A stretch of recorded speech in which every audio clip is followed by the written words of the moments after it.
Hello, ukulele enthusiasts. I am John Allnut, one of the writers and contributors for the My First Ukulele website. I'll leave a link in the description below for more great topics from my first ukulele. Today we'll be exploring how to play bar chords on the ukulele. What are bar chords, you ask? Well, bar chords are chords you play on a stringed instrument where you hold down more than one string at a time, and usually with the index finger. So it could be like this, or like this, or like that, right? The word bar comes from the French word barre, which means to make a rigid bar shape with your index finger while playing chords. So the best part about learning bar chord shapes is that once you learn them, you can build that shape anywhere along the ukulele. We call those movable chords also. And I'll give you an example here. So this is the B flat chord. I'll build this with you real quick. You're going to take your pointer finger, you're going to cover strings 1 and 2 at the first fret. And then you're going to arch your middle finger on fret 2. And then you're going to arch your finger on fret 3 of string 4. This is called the B flat chord. Sounds a little bit like this. And guess what? If you move it up 2 frets, that's C chord. Right? If I move it 2 more frets, we've got D chord. So you can do that all the way up the neck. That means you've learned 12 more chords than you knew before if you'd never done this chord before. But actually, let's begin at the easiest place on the neck to learn a little bit about bar chords.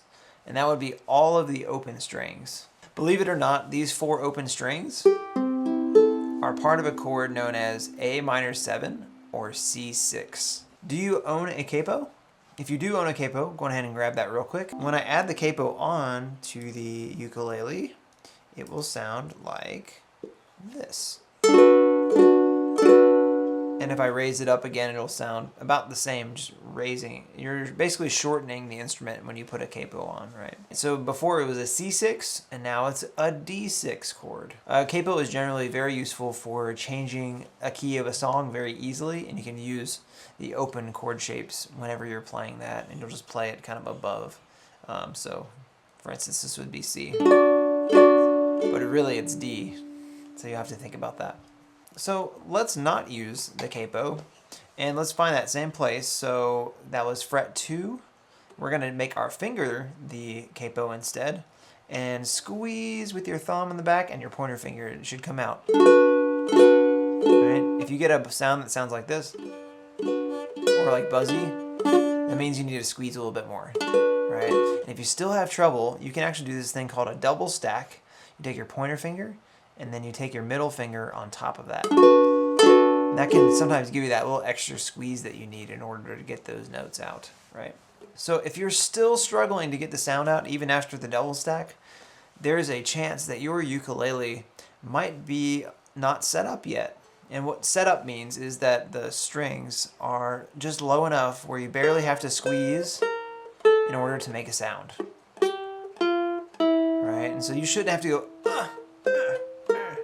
to get each note to come out. You should just pretty much barely be able to put your finger down and you'd be able to fret each note. So a few bar chords that I use all of the time are the following.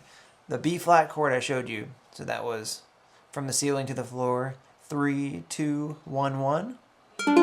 Sounds like this. The C6 chord, I use that a lot, sometimes as an alternative to a C chord.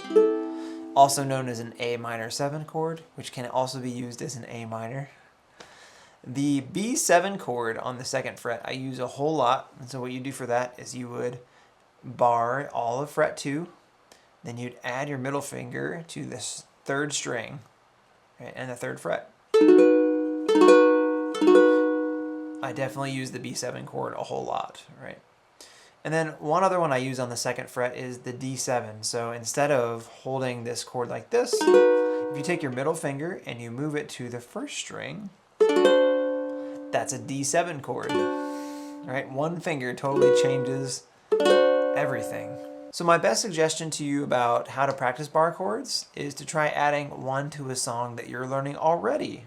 So simply just replace one of the chords with a bar chord version of that. So for instance, I showed you the B flat chord. If you remember, I said this was C if you just move it up to fret 3. Right? So if you're going to play a song, instead of playing this C, maybe you'll replace it with this C instead. It has a little bit different voicing than the open C, right? And that's really useful also if you're playing in a group and you want it to fill out the sound a little bit more. Somebody could go up a little higher on their C, right? And then the other players could play a normal C. And lastly, a couple reasons to learn bar chords is that sometimes a bar chord can be easier to get to than an open chord. Another possibility is that a bar chord may be voiced better than an open chord, and that means the highest notes of the chord could be inside of the melody at the time, and it might be a chord that you choose that you might want to use instead. Well, thank you for joining me today on this video. I hope this has helped you a lot to set new goals for yourself on the ukulele. Return to this video and play along to track your progress. If you enjoyed today's content, please leave a like and hit the subscribe button down below. I am John, and until next time, happy strumming, everyone. Goodbye.